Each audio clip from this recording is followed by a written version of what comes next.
Assalamualaikum warahmatullahi wabarakatuh. Perkenalkan, nama saya Suci Mulyana. Saya anggota kelompok dari kelompok 6, yaitu kelompok yang berjudul Laporan Hasil Penelitian. Di sini saya akan mempresentasikan hasil pekerjaan kami.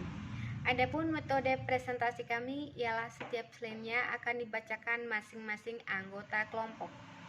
Langsung saja kepada bagian saya, yaitu laporan hasil penelitian.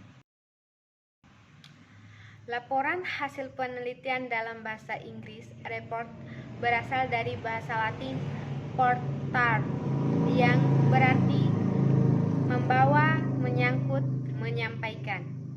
Penelitian menurut Korliger ialah proses penemuan yang mempunyai karakteristik sistematik dan terkontrol, empiris, dan berdasarkan pada teori dan hipotesis atau jawaban sementara.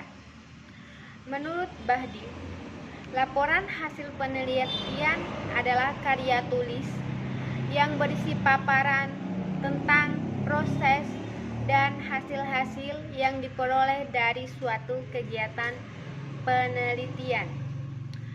Kesimpulan yang dapat diambil dari beberapa pengertian menurut ahli, yaitu laporan hasil penelitian adalah kerja akhir dari suatu proses, panjang atau pendek dari suatu penelitian atau tahapan penelitian tertentu yang merupakan deskripsi sementara ataupun terakhir yang disusun secara sistematis, objektif, ilmiah, dan dilaksanakan tepat pada waktunya. Laporan hasil penelitian menjadi semakin penting setelah dijadikan peninggalan tertulis dari suatu penelitian yang telah dilaksanakan. Aturan penulisan laporan penelitian.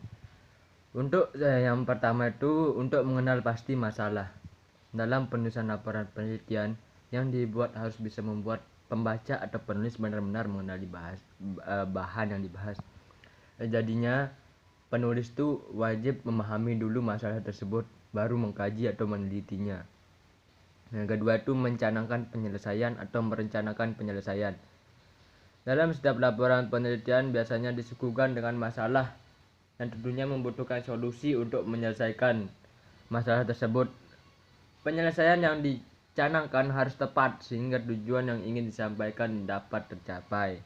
Yang ketiga, mencanangkan tindakan yang perlu dilakukan. Dalam hal ini penulis hendaknya mencantumkan beberapa tindakan yang diperlukan untuk menyelesaikan permasalahan yang ada sehingga ada kejelasan berupa fakta, bukan hanya opini semata. Jadinya tuh bukan merencanakan penyelesaiannya saja, rencanakan tindakannya juga, karena kita tidak bisa ngambil tindakan semaunya itu loh. Ntar salah-salah jadinya gitu loh, makanya kita harus rencanakan tindakannya terlebih dahulu. Yang terakhir itu membuat kesimpulan. Kesimpulan merupakan inti dari penelitian yang sudah dibuat oleh penulis. Kesimpulan yang memegang peranan penting agar pembaca dapat memahami keseluruhan dari isi laporan yang dibuat serta tujuan dan juga manfaatnya. Manfaat kesimpulan itu adalah menambah wawasan pembaca, menambah idenya juga. Kesimpulan juga sangat penting. Tanpa kesimpulan, penelitian tersebut tidak akan tertulis. Manfaat laporan penelitian. 1. Menyampaikan informasi, presentation of information. 2. Komunikasi tertulis untuk menyampaikan suatu maksud kepada pihak yang disarankan. 3. Dokumen yang memberikan maklumat, laporan, ide kepada pembaca tentang suatu hal. Sistematika penulisan laporan penelitian. Laporan penelitian adalah bagian dari karya ilmiah, oleh karena itu penulisnya harus sesuai dengan kode etik penulisan karya ilmiah. Kode etik adalah seperangkat norma yang perlu diperhatikan dalam penulisan karya ilmiah. Norma ini berkaitan dengan pengutipan dan perujukan, perizinan terhadap bahan yang digunakan, dan penyebutan sumber data atau informan. Suatu laporan penelitian umumnya dibagi dalam 6 bab. Sebelum bab-bab laporan ada bagian pendahuluan yang memberikan gambaran umum mengenai laporan. Bagian laporan penelitian pada umumnya terdiri dari beberapa halaman yang berisi: 1. Halaman judul, diantaranya A. Judul harus singkat, spesifik, dan jelas. B. Judul harus menarik perhatian pembaca ketika baca sepintas.